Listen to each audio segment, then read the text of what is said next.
Well, in health news tonight, it feels like the pandemic is nearly behind us, but that does not mean that we can let our guard down.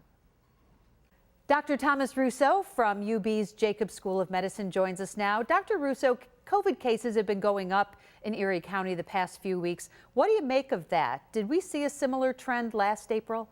We did see a similar trend last April, and that was due to the fact that we had the St. Patty's Day, school break, Easter gatherings that drove up cases.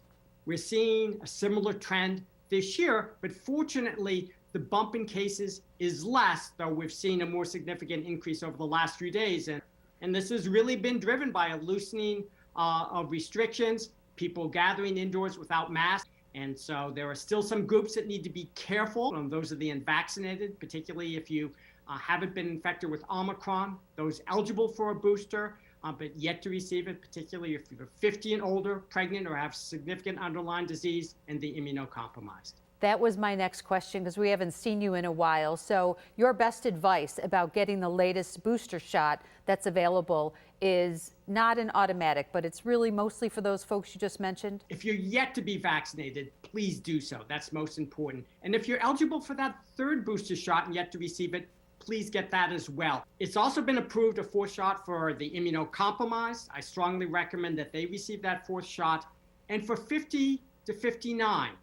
And finally, for the most part, it's the Omicron subvariant that's the strain infecting most people right now. Is there another variant in another part of the world making its way here that we know of? There are some variants that are recombinations of the Delta and Omicron variants, and there's recombination variants of BA1 and BA2. But so far, they don't seem to have landed here in Western New York or in New York State, but we're keeping a close eye on them. Whether they'll prove to be problematic remains to be seen. And there we have it, our COVID catch-up. Dr. Tom Russo from the University at Buffalo, thank you for the update.